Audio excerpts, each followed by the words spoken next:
Hey, everybody, welcome back to another episode of All Things MSP Live. Tonight, we have a great collaboration with one of my favorite people in the channel, Tim Coach. We're going to be talking about sales funnels. Now, I did post in the Facebook group earlier, well, I think it was late last week, kind of poured over into this week, about sales funnels. And what was funny is we had done some posts earlier in the week about some other topics, and those had gotten some pretty good traction and sales funnels didn't. Now, I don't know if it was because of the day that I posted or the time that I posted, but it almost seems like there are some topics that MSPs kind of skip over, and they are considered kind of basic things in the business operations world side of things. And that's why Tim and I had this discussion at ChannelCon and really decided that this would be something that would be good for everybody to discuss. So we're going to do a series. Now, they're not all going to be live streams. Tonight, we're doing a live stream because we wanted to kind of generate some hype, get some people going, and really start the series off well. And then we're going to split it off into a series of 2 recordings across 2 different audiences. One is going to be for MSPs. The other one is going to be for vendors, because, of course, we've both worked in both of those spaces, and we want to make sure that we cover the differences between the two without boring the other side. So tonight, it's kind of a combined audience, and we're going to be talking about all the things that they kind of have in common and some of the basics. So before we get started, we have sponsors around here. We need to make them happy. So are you looking for an all-in-one platform that integrates RMM and PSA that's powered by AI-driven insights and automation? Elevate your IT service provider business with SuperOps. SuperOps helps you stay ahead, streamline operations, and boost efficiency. Are you ready for operational excellence? Find out more at atmsp.link/SuperOps. And did you know that knowledge workers are losing over 2 hours daily to collaboration overload and digital distractions? But MSPs can help fix this trillion-dollar problem. For 20 years, MSPs have provided essential technology services. Now they can empower their clients with digital work analytics to enhance productivity. Learn how MSPs can become strategic advisors, driving business productivity and employee well-being. Head over to atmsp.link/produce8 to discover new revenue streams, book a demo, and get your questions answered. Don't miss this opportunity to differentiate and grow your business. All right, with that out of the way, with no further ado, let me go ahead and bring up my guest tonight, Tim Coach. Tim, how you doing, sir? I'm doing great. It's honest. I've been waiting to do this. Like I posted the other day that we've been trying to get this going for, it seems like a couple of years. And now finally the schedule's matched up. That's right. Well, and I think it didn't hurt that we had a chance to actually sit down and talk this through at ChannelCon and really kind of figure out what we think is missing out there. Yeah. I mean, it's like, I don't know, the unicorns aren't so unicorny anymore. Maybe the horn's getting a little shorter or something, but there's real value to be brought with those of us that go from, being a recovering MSP to jumping over to the dark side and sharing some insights, sharing some successes, and just, I mean, this industry is about helping each other. So I know you're very passionate about that. I am as well. So I think it's just one of those things when we were just like, hey, let's just jump on and see, it's like reading a book. Even if you get one thing out of it, that one thing can be a big game changer for you. Yeah. And, it's like I said at the beginning of the show, there's so many things that I think MSPs kind of skip over just to do the work. And so it's just one of those. I think sales funnels is one of those things. Now, before we get started, one of the things, by the way, I just made sure I brought up the LinkedIn page, because one of the things that I dislike about most streaming software is that it won't give me the comments through LinkedIn in the streaming software. So I have brought it up in case anybody's watching us on LinkedIn. You can comment there. But if you have the chance, go ahead and switch over to YouTube, because that I can monitor and manage all through the same interface, and everybody gets to see it. Well, Keith Nelson is obviously here, and he says some of us are beyond help, well beyond help. And but sir, you are on YouTube, so you've already helped yourself. Right, he's already going. Yeah, Keith will be there regardless, right? Like he's an industry staple. If you go somewhere and Keith's not there, you got to wonder why you're there. Yeah, don't go to any shows that Keith's not at. Or here's another thing. Don't yell at Keith when he's driving his convertible down the road and you're in his town, because it kind of spooks him and the car goes a little bit all over the place. Because that happened, unfortunately, a couple years ago when I yelled at him because I seen him. So, Tim, just for everybody who hasn't been following you lately, what are you up to these days? Man, what am I up? That's a lot, right? There's a lot of time. There's a lot of time in the honeydew list, right? Knocking things out. Yep. Um, it's what happened was essentially it just came to the time that Pia had a different direction, and new CEO come in, he wanted to do some different things, and that's all great, right? So it just didn't align with where my career was headed with the channel and my passion. So there's no hard feelings. It wasn't a bad split, certainly. It was just one of those things where the alignment was gone. So decided to separate from there.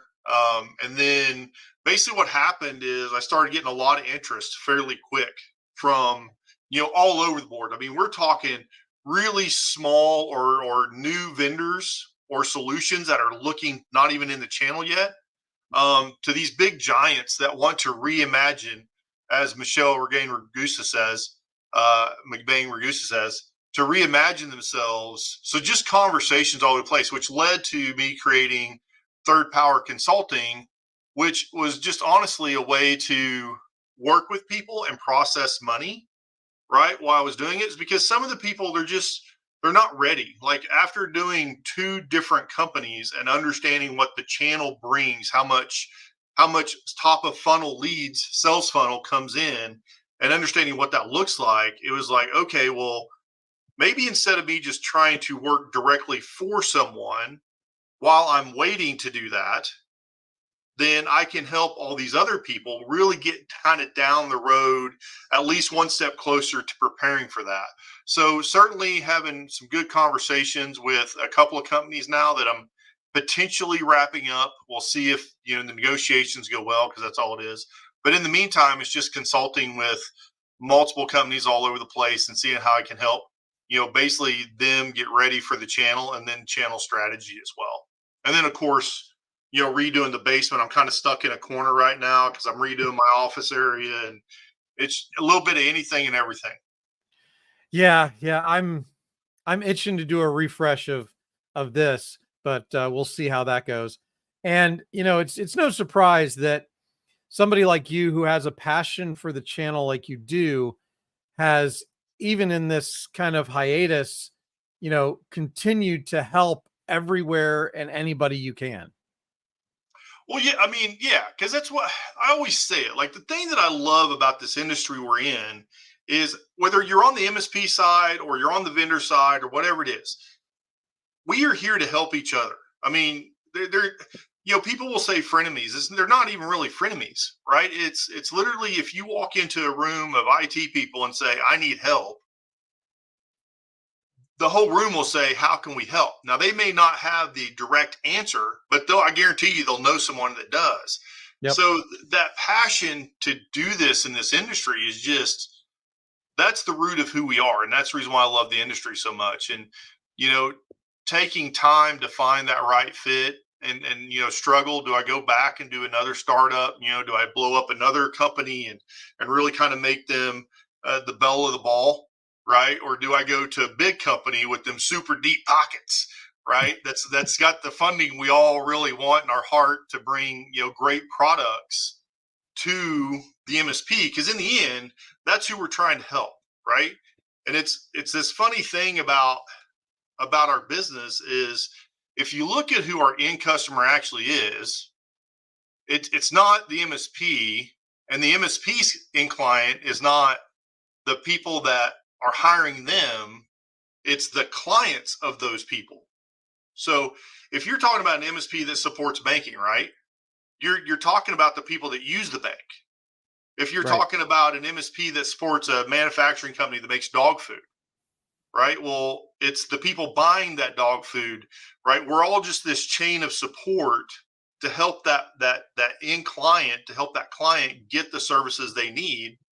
And I think that's really what we all are passionate about. So for us, it's our job to help the MSP do as best as they can because that benefits everybody.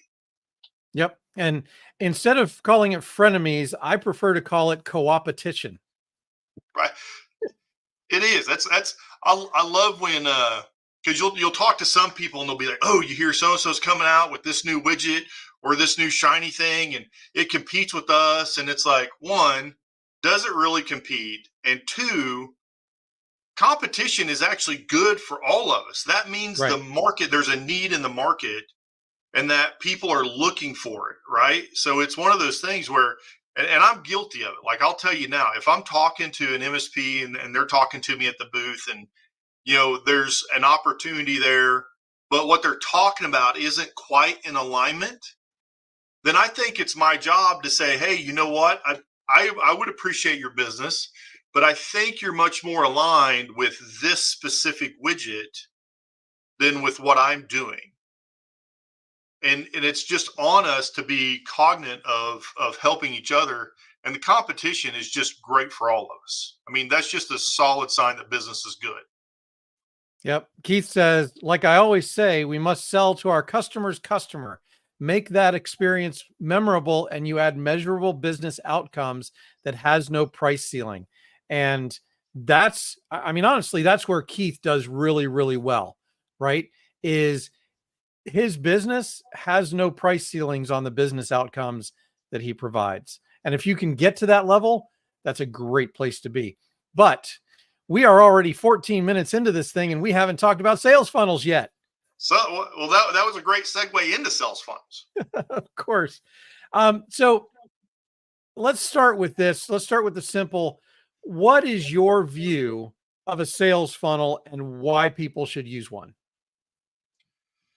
So, so the sales funnel is simply the way you're predicting how your company is going to grow, right? Like you can make all of the improvements internally. You can squeeze that penny as tight as you can squeeze it. You can make your staff as efficient as you can make them without driving them into the ground like the old days, right? But the only true way for that company to grow is through sales. In order to have those sales, you have to have a funnel. And there's so many different pieces of that there needs to be a constant flow coming into the top of the funnel, right?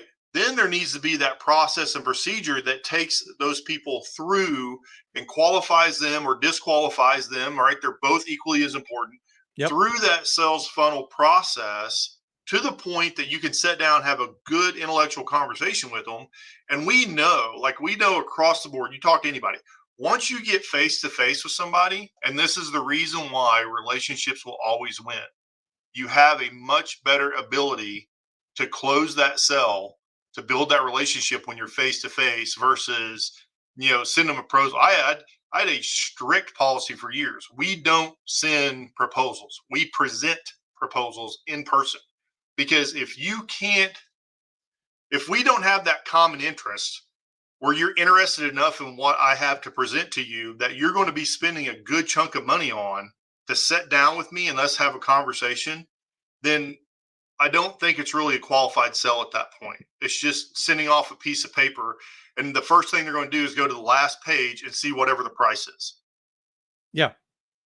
And if you send a proposal versus presenting it, you don't have the opportunity to react or respond to objections and questions right on the spot, Mhm. which could cause further delays or losing the deal completely. But you mentioned something that I want to double click on for just a second, and that is disqualification is just as important as qualification because 100% agree, by the way, because if you are trying to smash, smush, push disqualified candidates through your funnel, it's going to clog your funnel and make you inefficient. And that's why it's so important.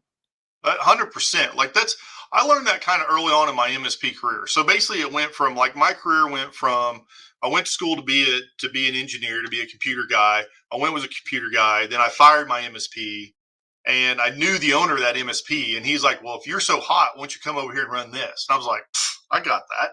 So I went in and about 24 hours in, I was like, what in the crap did I just get myself into? But learned a lot through not only the owner of that MSP, but the president of the time or vice president of the MSP as well, who I was really kind of forced upon. Like there was a lot of learning in that. And part of that was the pushing, right? They came out of the Sandler sales system, right? And if you're not familiar, there's a thing in the system in that particular system, and there's 1,000 of them out there, right? But that one, it's like always drive to the no. So what you're doing is you're trying to disqualify them at every step, right? And this should be everybody's goal. If you're in sales, disqualify them. If you can find a way to get them out of your sales funnel and get rid of the pain of trying to push and tug and constantly go after it, you're making your life better. You're going to have better clients for your company, because what's going to happen is the end goal is when you set down for contracts, when you set down for that presentation, they may not know it, but in the process of getting to presentation, you've negated every objection along the way, including if they're not a fit for your own company. Yep. And that's an important piece that I know there are lots of conversations around, and we probably should talk about that for just a second. And that is why it's so important to make sure there's a fit between new MSP customers that you're bringing in and your MSP, because not all MSPs are the same. We all know this. And that's why, a lot of this co-opetition that I talk about can exist. So to you, what are some of the really good reasons for only taking those clients that make sense and align with your business? It's just a better relationship. You're not constantly arguing. You're not constantly struggling. We see this a lot too in M&A, right? A lot of M&A, when they want to sell or they want to buy someone who's along their same mindset, right? Like they have the same values in place, right? That's the same thing that you're doing on the MSP when you're looking for the clients. Do they have the mindset? What are they looking for? Are they mature in their leadership, right? Because if every time you pick up the phone, you have someone screaming at you, whether it's your fault or not, right? Then nobody wants that. Nobody wants that. So why bring that pain and that chaos constantly into your business when you've worked so hard as an MSP to really standardize and make your clients as happy as possible? Unfortunately, there's just people out there that, they want to complain about anything because they're trying to get a discount. And let me tell you, I can almost guarantee you, if you let me see your contract and the hours spent, that their company is costing you more money than what you're actually making on that contract. Yep. And that's a big, thing that they teach in the pumpkin plan as well, is how to weed your garden and get those non-productive clients out of there. Keith is saying, so for us older gentlemen, the funnel is your little black book, your list of prospects you may date and later marry. And that's actually not a bad analogy, right? Because it may take some time, but when we're talking about a sales funnel, we're talking about a process. And one of the KPIs that I look at when we're talking about sales funnels is the velocity of a prospect through that sales funnel. And by disqualifying them, you dramatically increase your sales funnel velocity. So you're actually closing deals faster. Do you find that as well? I do find that as well, because you're not pulling someone kicking and screaming, right? So I'll use a lot of different industries. Primarily, I'll use a lot of banking, but so banking is kind of a unique beast to itself. They'll kick and scream about spending the money, even though they have the money. But the reality of it is the government, in about 3 years after you suggest it, will make them do it. So you're going to get them one way or the other, right? But it's one of those things when you work with the client on that front part of it, if they understand what you do, if they understand that you're going to take really kind of this pain and this annoyance that is part of their everyday world, it's a have to, right? They have to have it. That's how business is done. And you're going to take that away, and they're going to be able to come in and utilize that like they use electric or water or whatever the scenario is. Then that's a great alignment. The sales funnel, part of that is weeding through to find those companies that are looking to do what it is that they want to do, right? Because I'm telling you now, you go to a pediatrician, they don't want to reboot a router. They want to work on babies, right? You go to a manufacturer that makes glass. They don't want to go reboot a system or troubleshoot a printer. They want to make glass. Whatever the company's in, that's what they want to do. So what we provide is a service where that piece that they don't want to do, that just gets handled. And when you get that alignment with them that, hey, I'm going to come in and I'm just going to handle all this for you. Like, we're going to have some conversations. We're going to budget ahead of time. I'm going to try my best to make sure you never get hit with an amount of money on a Thursday that, oh, we forgot that your routers needs a new certificate, right? And the software needs renewed, right? I'm going to do all this, and I'm going to plan it out for you so that you can strategically map out the way you're going to grow your business. And this just headache is handled. And they're like, that's what I want. Because, I mean, you and I have seen it. You sitting there across the table from someone and you start getting into the bits and the bobs and the zeros and the ones of a contract, and they just glaze over. They don't care. Yep. I mean, most businesses, what they care about is exactly what you said. They want to not have to deal with the IT at all, and they want it to be a predictable amount of money. Now, it can never be 100% predictable, but you can get pretty close. Now, one of the things that I thought we would also start out with, because we're starting the series on sales funnels for this, is the generic stages of the funnel. So, what I'll do is I'll ask you, where do you consider the top of the funnel, the very start of the sales funnel? I consider top of funnel. It's a little bit different on the vendor side than it is on the MSP side. I think top of funnel is all the potential leads that are coming in, right? So now what you're doing with those potential leads coming in as an MSP is you're qualifying them in different manners, right? And there's obviously sales stages that vary between whoever system you're using. But top of funnel is where the leads are coming in. Now on the vendor side, I don't really consider a list to be top of funnel, right? So we go to shows, we get lists from shows, and we use those in marketing campaigns. I don't consider that top of funnel. What I consider top of funnel is, have I talked to someone? Am I bringing in the list? Have I scanned them because I had a great conversation with them and they're qualified, they're ready to go, like they have a need and we have a solution. So top of funnel tends to be the leads that are coming in that need to be worked through the rest of the funnel to come out to get to the final presentation and ink. Yep. So, and by the way, we're talking about the sales part of the funnel here. There is a marketing part of the funnel that is even further upstream, where you're talking about awareness and stuff like that. We're basically talking here, when we're talking about sales, we're talking something that is, say, an MQL, a marketing qualified lead, or somebody who has already expressed interest.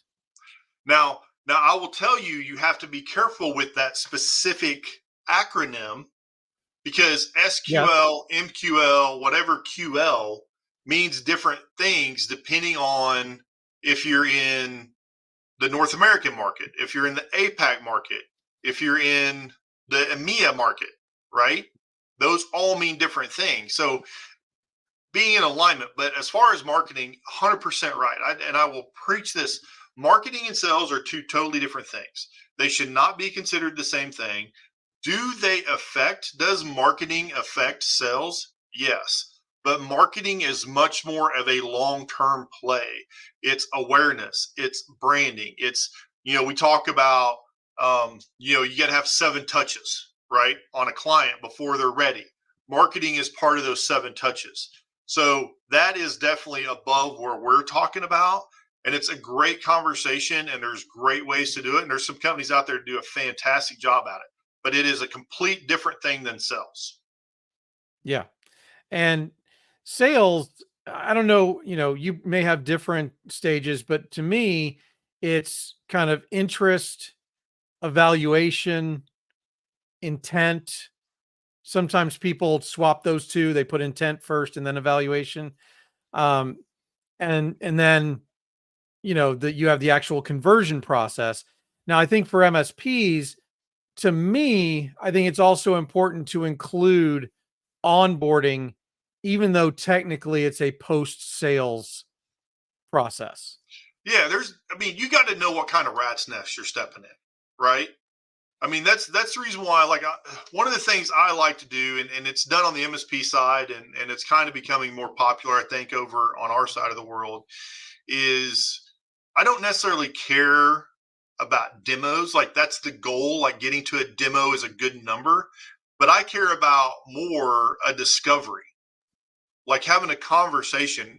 Let's have a conversation. I need to discover if we're in the same place with each other, right? So I think that's part of that sales process. It's just a new word that's being used. Is that discovery meeting, that discovering portion of it to qualify or disqualify is just as important, because I think what everybody needs to remember, whether you're a potential client of an MSP, a potential client of a vendor, or a vendor, is none of us want to waste each other's time. So it's like the more that we can have that good cordial relationship, and listen, I mean, you do too. I've got customers some years ago that anytime I change the logo that's attached to me, I will immediately get something in my private email that says, let's talk. And that's a discovery that they want to hear about who I'm working with now and why that is. But the discovery portion of it is important in that process. Yeah. And to me, there's almost two pieces when we're talking about the MSP side of things. There's two discovery processes, because there's the one that happens before the intent for kind of culture alignment and making sure that your services are the ones that they're looking for. That type of consideration maybe is that level. Then once you guys have decided, yeah, this looks like something we can do to work together, they've expressed that intent, and so have you, by the way, because that's a 50-50 thing.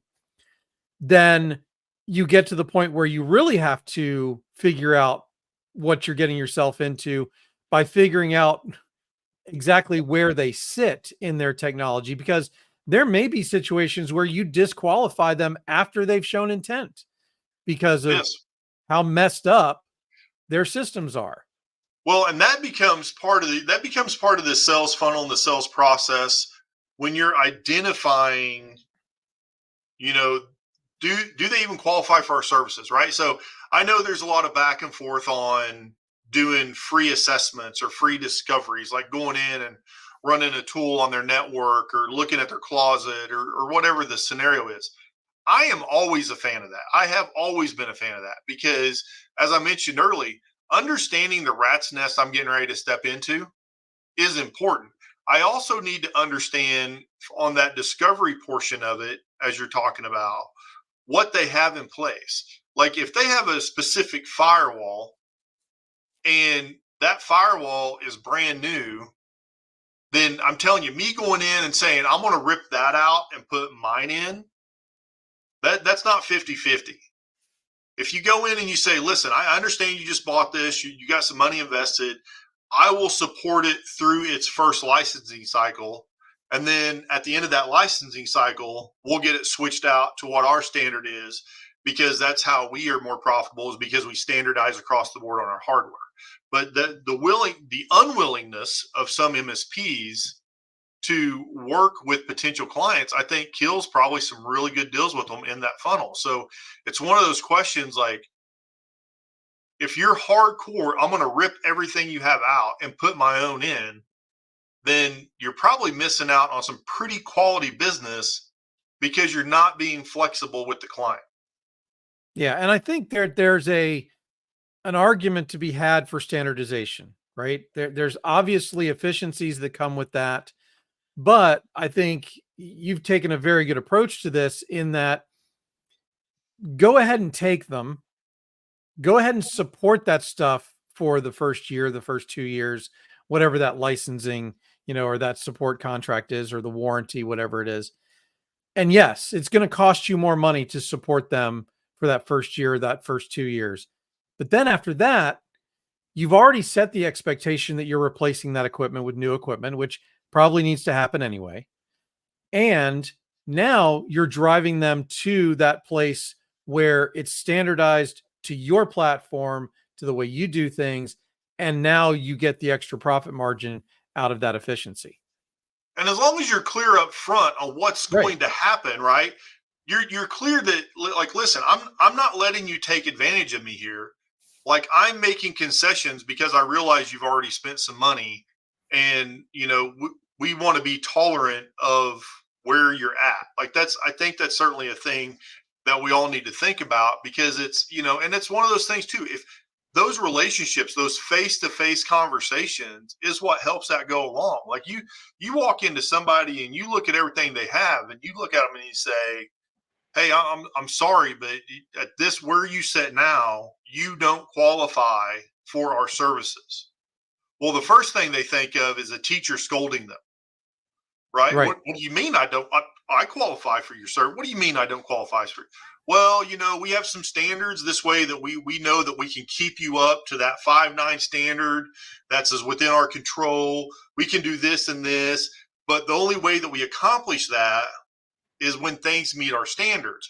Like, you may not have a widget that we specifically work with right now, but you have a whole environment of out of date stuff that we need to do a project before we even go into managed services, just to get you to today's standards, so that you can have a good relationship and that you can have that good experience. Because otherwise, we're just going to fight you for the first 3 years on everything that has to be replaced.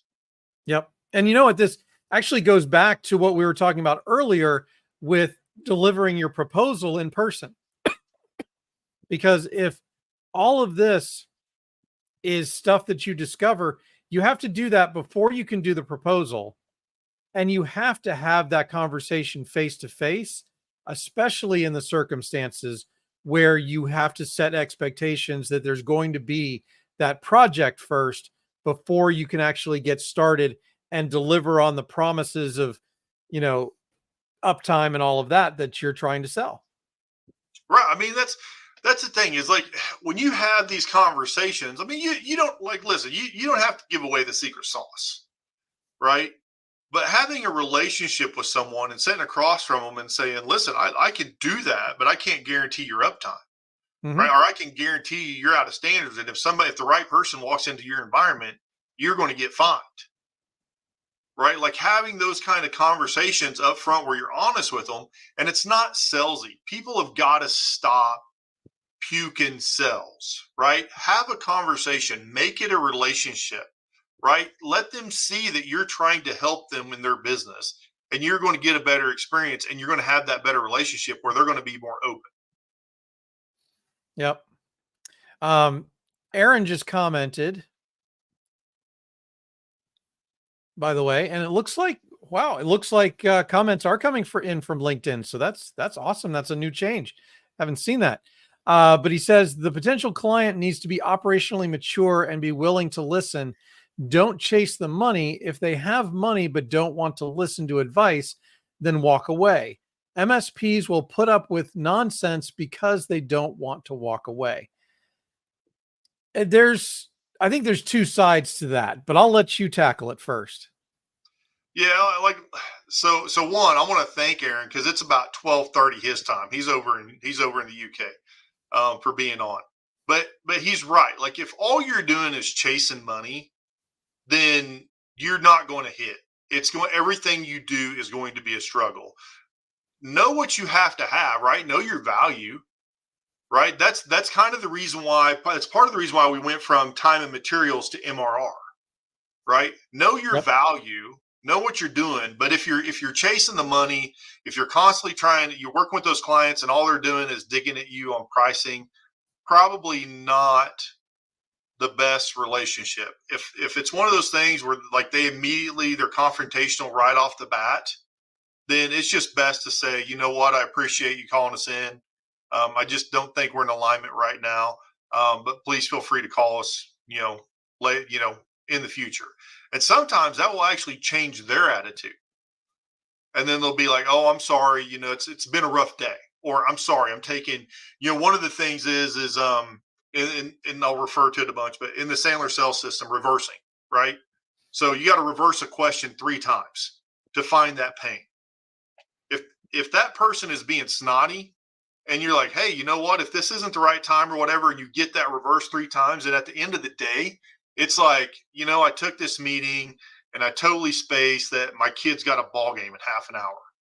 It does a huge benefit to that relationship if you say, "Hey, you know what? Go see your kid's ball game. Let's catch up in a couple of days. That's perfectly fine. We can schedule this at another time." Then that changes the relationship. But without that reversing to find the actual pain, or without the ability of saying, "Hey, you know what? It just doesn't seem like we're in alignment at this time. Let's talk in the future." There's no ability to change that, and you're always going to be fighting that relationship, and you're always going to be chasing their money, which you're not going to get because you're going to spend so much time trying to please them that your labor costs are going to kill the contract. Yep. So we're both engineers, and so process is big with us, right? And that's one of the reasons why I think a sales funnel is so important, especially for smaller MSPs too, because it gives that, business owner who is wearing all the hats, right? Especially sales and marketing still usually, and especially sales. They might be outsourcing marketing, but sales is still directly in their lap. Switching hats is hard. And Mm-hmm. unless you have a process to go through, then it's hard to switch into sales mode and then figure out what you need to do next. But if you have that process in place, you know what you need to do next because you can look at the numbers, you can look at the people in your funnel and decide, okay, what's the next step I need to take with ABC Corp? What's the Mm-hmm. next step I need to take with XYZ company? And that is why, to me, having a process, having a sales funnel is so important, even down to the smaller MSP. But everything you do, like I'm an old military guy, right? Processes and procedures. I purely believe that you can teach an orangutan brain surgery with the right manual and enough victims, right? Process and procedure. That's it's all about that, right? So, it's at one of the MSPs that I redid, we had this thing called Bob, and Bob stood for Big O Book. Well, Bob was actually about 10 3-ring binders, and it processed and procedures. And the guy that we brought in at the time, that helped us draw it all out and document it all. He loved Task on Arrow, right? He was an old dude. He loved Task on Arrow, right? And it was like, oh my God, if I see one more like branch or whatever it is, I'm gonna go crazy.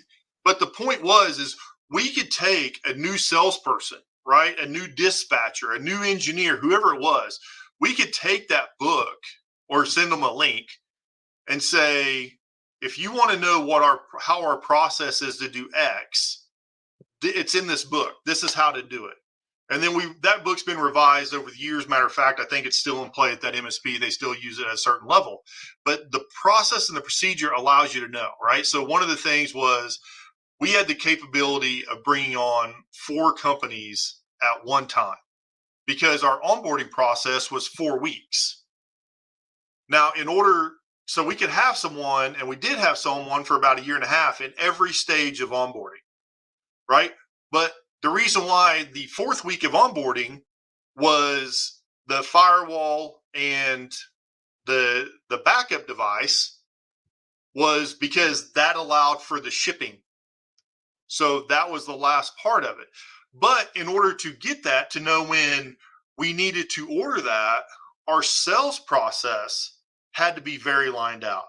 Where are you at in the process? Have you had the first meeting? Had you had the follow-up meeting? Do you have our questionnaire done?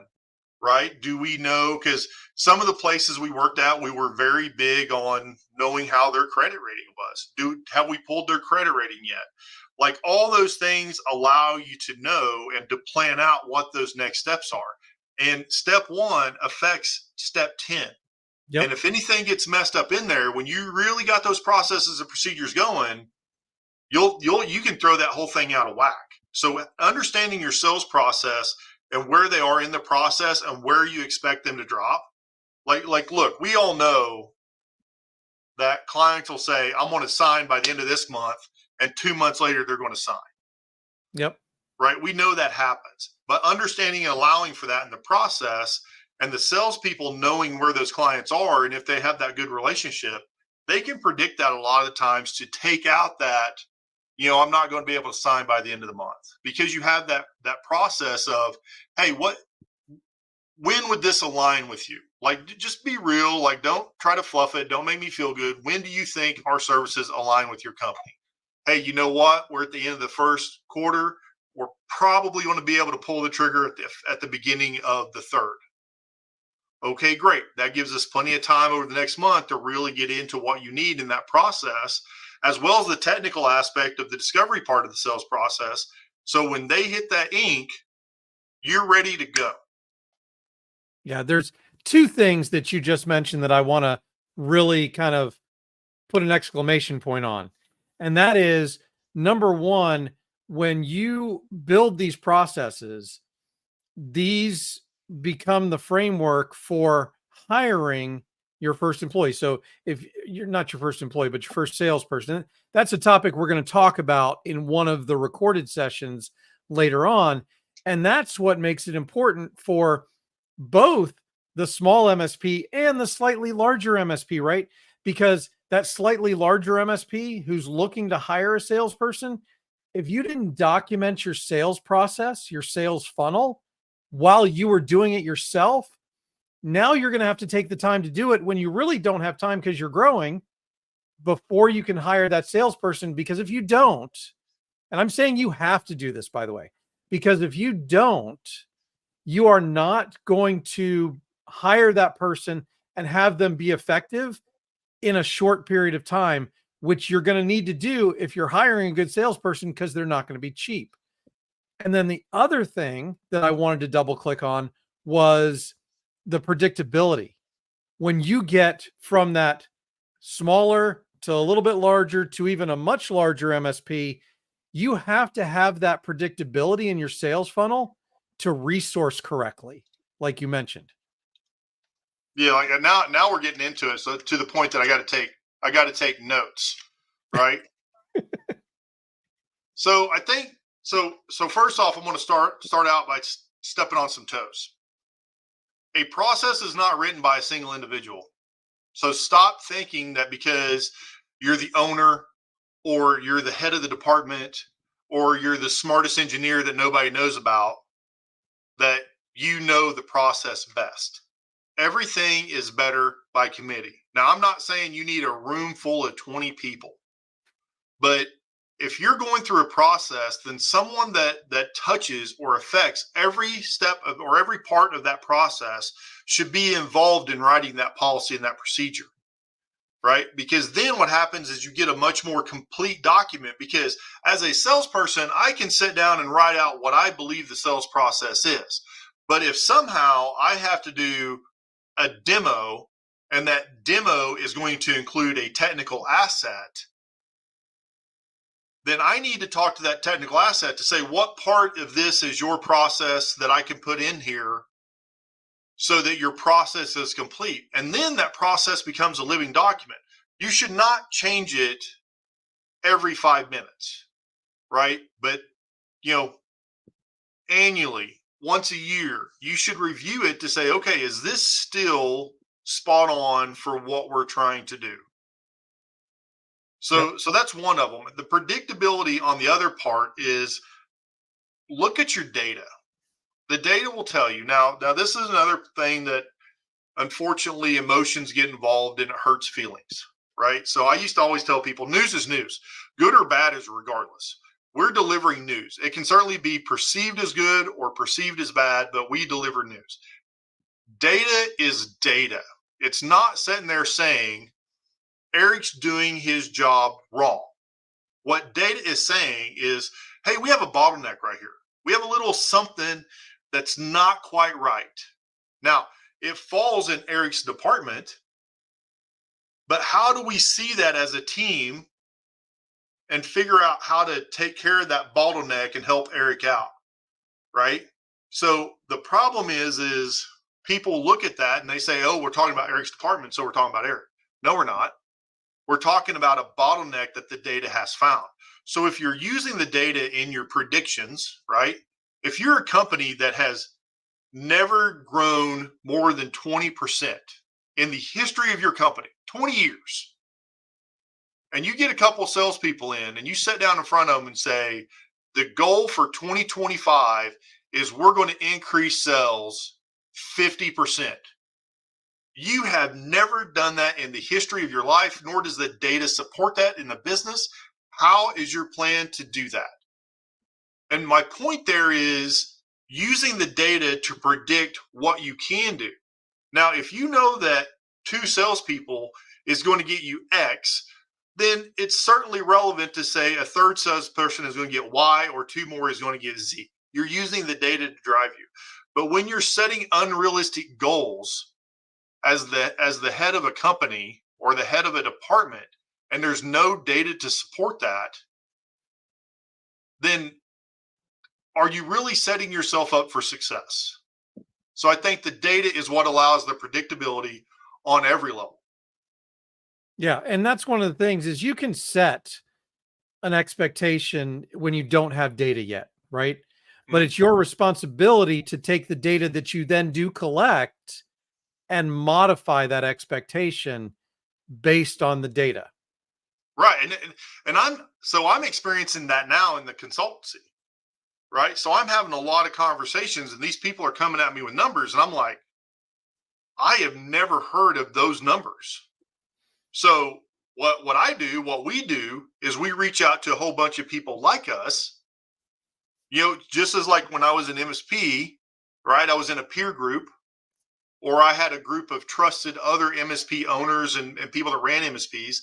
You reach out to the people that you know to say, hey, what's your take on this? Or what's the data showing out of your company as you enter this new line of cells? And they'll give you the data. Now it may need to be tweaked. It may not need to be, it may not be perfect for what you're doing, right? It's just like not everybody qualifies for everything. So that data is the important part of getting that data from other people. Gathering data allows you to speak from a point of knowledge saying, hey, I've gone out and researched it with these entities and this is what they're coming back with. So I think this is a good place that we can manipulate that data to make it work for us. Yeah, completely agree. So let's switch gears for just a second because I did say that we would talk about KPIs in this show tonight. So what are your favorite KPIs for a sales funnel? So KPIs for sales funnel. So one, it's top of funnel, right? How are we getting new people in? Where are we getting them? Let's back that up.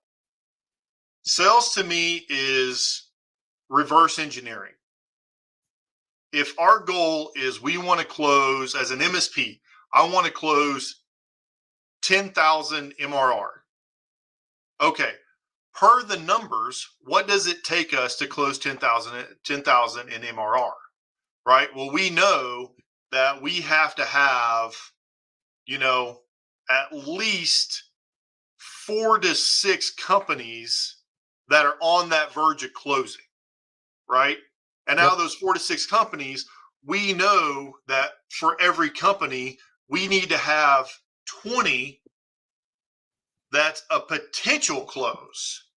And out of that 20 that's a potential close, we need to have 100 that's in the next step. So reverse engineering, knowing what that number is that you're trying to hit, and then reversing back the data to know where you're at, that I think is our critical KPIs. Where do you need to set to hit the number you're looking to hit? It's just like, I always talk about this. a company should say, here's our goal for the year, whatever it is. We want to grow 1 million. We want 10 more people on staff, whatever that is. Then what should happen from there is every department should say, how do I support that goal? What do we need to do as a department to make sure we do the best in hitting that goal? Reverse engineering that goal to understanding what each person, each department does to support it is the critical KPIs that will actually make you land and hit those numbers that you're putting in place. Yep. So what you're talking about is you're talking about conversion rates from one stage of the funnel to the next. You and your fancy words. I like reverse engineering. Well, reverse engineering is how you have to approach it, right? Because you have to start with the end in mind. I mean, that's, correct. An old adage. And if you know what you want, and then you can use industry averages for funnel conversion, they're out there. They're not going to be perfect because your business is going to be different, right? So what you have to do is once you have figured out what those are for your current process, then you plug those numbers in and you go, okay, if I need 5 new clients a month to get to my dollar goal, then I'm going to need 10 that get to intent. I'm going to need 20 that get to consideration, and I'm going to need 40 or 50 that come into the top of the funnel. Right. So the question I would have, because Keith just popped off like Keith does, right? My favorite KPI is when they sign the contract. So my question is, in order for one contract to be signed, what's the top of funnel number to dwindle down to that one? And that's what we're talking about. We're talking about conversion rates, reverse engineering to get to Keith's favorite KPI. Yep. So you reverse engineer it until you know what your conversion rates are. And then if you see any conversion rates that are out of whack, that don't match what you think you should be getting, those are the places where you can now go and work on that process in order to improve that conversion rate. Absolutely. Right. It's literally the data shows you the way. If you have a great team that's supporting your company, that's open-minded and willing to help each other, the data will show you where you can improve every time. Yep. And so that to me is funnel effectiveness, right? If I have better conversion rates from stage to stage to stage, that's the effectiveness of my funnel. The other one that I like to look at is velocity as well, because velocity now tells me the efficiency of my funnel. Yeah. Now, I will tell you the other thing that I like too is like MSPs. Like we know a lot of MSP sales funnel is word of mouth, right? It's they don't do a lot of there's not a lot like we get like lists or we go to shows and get scans, right? I can tell you, I know of now several MSPs that are working within their silos, doing trade shows, much like we do trade shows. And what's happening is they're growing, their velocity is much better in their growth weight because they're taking more of an active role in doing trade shows within their silos, right? Because otherwise you're depending on word of mouth. You're depending on someone doing a Google search, right? I mean, like how much time and effort do we put into SEO, right? So now what you're seeing is that you're maturing as an MSP is you're seeing those MSPs actively take control of their funnel to where they can predict it better and have better velocity into their entire process. Yeah. So I think that pretty much covers the KPI portion of it. And what I really wanted to, talk about tonight as well is what we're going to be doing in the next couple of episodes. And those are going to be more like training type opportunities. And they'll be not live streams because we want to get them out faster than, we have live streams just once a week. So we're going to be recording these very soon. And, Tim, I know that for MSPs, we're going to have 2 sessions. And we're going to talk about kind of why it's important for the sales funnel in the MSP specifically, in the working on versus in your business scenario, right? And then why it's so important for small MSPs, especially because larger MSPs, they've got consultants or they've got a sales team already. They've been through the hard part. Why is this important for small MSPs?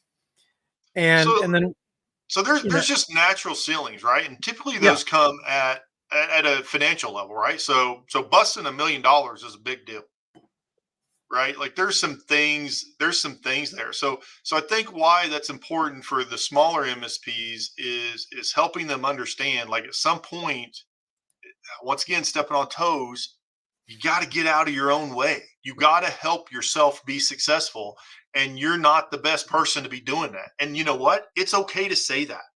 It's okay to know I'm not the best person, and to figure out a way through your community, through your peer groups, through people you trust, other business owners, to figure out how you can take that next step. yep. And, we want to culminate that first session with, how does this affect you, top of funnel to getting the meeting? Because, as well as I do that MSPs who actually get that face-to-face meeting Mhm. are very likely to end up with a positive outcome with that prospect and actually get, like Keith says, get that contract signed. Yeah, I mean, in the end, it's like business is business, right? It's all about the ink, but the personalities, the relationships, the working through it, the working with them, right? Because that's what you're also trying to help those potential clients do, right? Is you want them to work on and in their business in various scenarios as well. And the technical part ain't it, right? So it's one of those things where it just becomes important, especially for the smaller MSPs. And I mean, don't get me wrong, there's certainly things that we can help. I think the mid and the larger size MSPs work, but for the smaller MSPs, it's a hard barrier to break when you realize that you have to do something different than your norm for the company to make the next step. Yep. And then the other, the second session for MSPs that we wanted to do, and these were, I'm going to give you credit for these, is getting to your first salesperson. We really do think that your sales funnel can drive you to that first salesperson effectively. And that's important. I mentioned it before. If you hire somebody without being well prepared, it's going to be a tough road and it's going to be expensive for that salesperson in the beginning. And then also, the sales funnel can help you create your compensation plan. And I know that, Tim, you had a lot to say about that when we were kind of getting this organized and set up. Yeah, we can, that's 100% um is it's one of those things that salespeople are coin driven. That's just how they are. Yep. They're good ones are expensive, right? And hiring a bunch of bad ones is expensive. So it's one of those things, and we'll talk about it later on about different methods about how you set your salespeople up for success. And I'll tell you now, I'll give you a hint. If you're jealous of how much you're paying them, you're doing it right. Yep. True. Very, very true. And then, of course, we're going to transition from MSPs to vendors. And so in that first session, and we're really going to be focusing on the sales funnel for a vendor who's in maybe startup to 3 to 5 years, that kind of range. And then we're going to also talk about, because there's a big difference here between bootstrapped and funded, right? We've both Yep. probably been in that situation before. And there are very different things that you're going to do, whether you're bootstrapping a solution or you are well funded, especially well funded, because there's so many extra things that you can do that will just make it that much faster. Absolutely. I mean, there's a ton of stuff that you can do to make it faster. There's a ton of stuff you can do just and little things, right? There are little things that you can do in process and procedures wise to get ready. So when something happens, all you got to do is pull the trigger, right? And try. This is the same way. Sales, what you're not doing today is going to take you 6 months to recover from. Marketing, What you're not doing today is going to take you 6 months to recover from, right? Keith just popped in a question about sales or marketing first, right? There are certainly ways, even with one of the hats you're wearing, that you can start making some brand awareness. You start getting your name out there.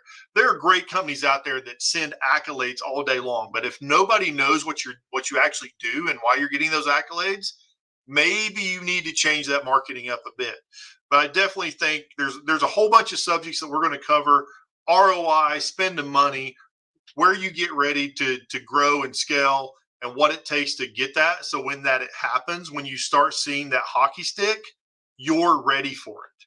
Yeah.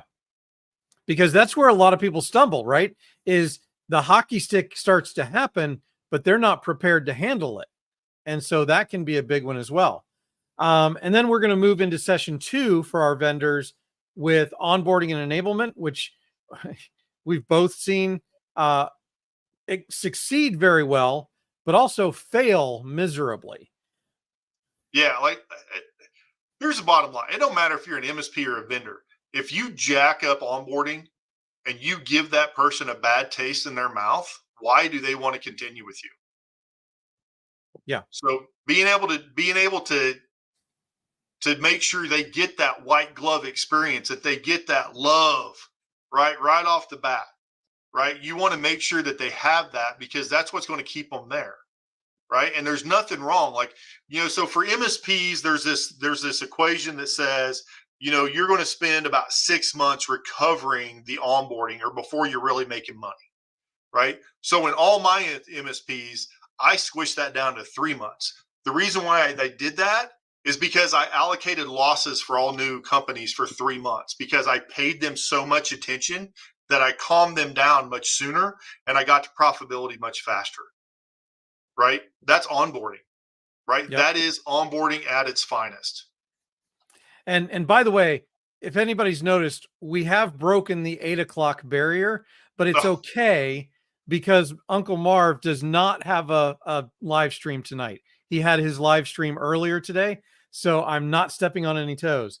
That session 2 for vendors, by the way, is also going to include events, which is something that Tim and I have a lot of experience in and can help you out with, and the ideal partner profile versus casting a wide net. So a lot of great stuff there, and there's also a lot of comments that I want to get to in the chat here, because Tom Wyant's here and he's saying that marketing supports sales, doesn't it? Yes and no. Sales has to have somebody to call, right? mm-hmm. They have to have a list at least so that they can hunt.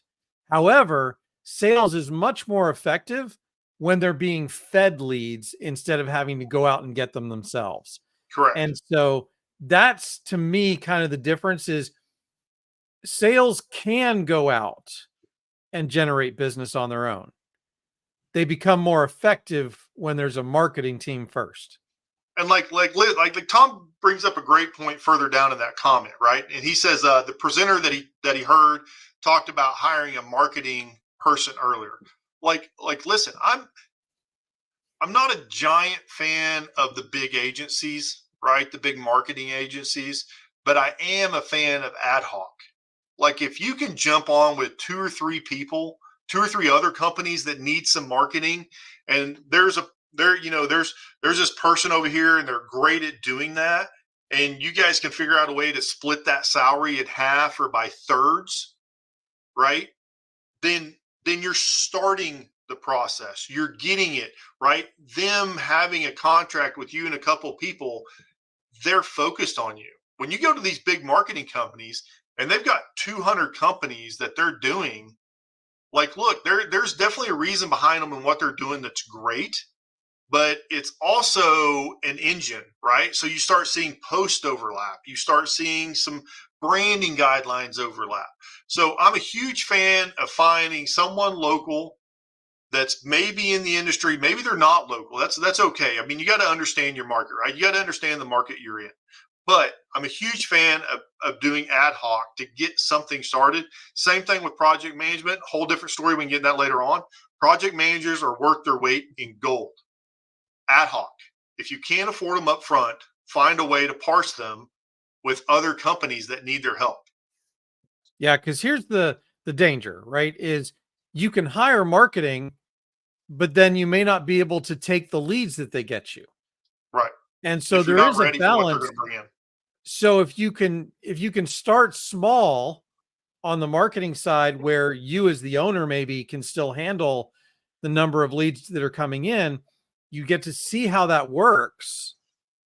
Then okay, if I now pour more money into the marketing side, I'm going to get this number of leads and I can go ahead and hire a salesperson because I already know my lead to contract conversion, if I have a salesperson, is going to be X. And I now know that I can afford them before hiring them.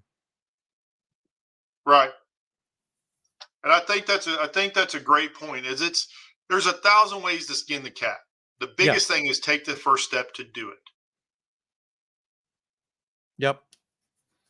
And just do it in a way that makes sense, because you can't, I mean, there are marketing agencies out there who will try and convince you that to hire their package, and they'll inundate you with leads that won't be valuable to you because you can't process them. Right. How many good Lord. Okay. How many code calling companies have we all as MSPs hired? And how many actually were worth their weight? Right. A lot of us is like, listen, I'm an MSP. The last thing I don't need to sell to HP. HP don't want to talk to me. Right. Xerox is not the person. Right. So it's being methodical and strategic about what you're doing is very important. Like there's certainly something to be as run as fast as you can and clean up when you can. But when it comes to things that are you're not seeing direct money from, like marketing, being strategic about what you're doing and how you're doing it in order to put the right message out there is very critical. Yep, for sure. All right. Well, sir, I think that we have given them enough of a taste that they will come back, whether they're an MSP or a vendor. We'll have the sessions ready for them. And as soon as we get off this live stream, you and I probably need to make sure we schedule those recordings so that we get them done very quickly here. Now that we've, and I really do appreciate the feedback from the audience, because that will drive kind of some of the places we steer these next 4 conversations. And this is what I love about the live stream, the doing the things with the input from the audience is, I've been on some live streams and there's been great side conversations that I've been watching where they're actually helping each other why the main topic is going on. Right. So that's why I do love the live streams, just because I remember, it's such a great outlet, and the recordings are going to be great. And we can certainly take feedback from the recording and redo some stuff and guide it in a different direction. But it's such a fun thing to do. Yeah. Until they start taking pot shots at each other. Mm-hmm. Yeah. Talking about pizza and beer. Completely in fun, by the way, I'm sure. Oh, yeah. Yeah. But that's why we love this industry so much. All right, Tim, thank you so much. I'm so excited to do this collaboration, and I think it's going to be valuable for the MSP audience as well as the vendor audience. And I'm so looking forward to it. Same. And hopefully, maybe we can even teach the vendors a little about the MSPs. Maybe, because there's some vendors who might need to learn about MSPs a little bit. There's some vendors that might need to understand the audience. Read the room. It's important. And if you're a vendor and you're watching this, reach out. We can help you. All right. Thanks everybody for being here. We really do appreciate it. Keith, thanks for being here. Tom, thanks for being here. Aaron, thanks for being here. And, Tom says, Keith, I'm on caffeine so I can keep up. Awesome. Have a great evening, everybody. Thanks, everybody.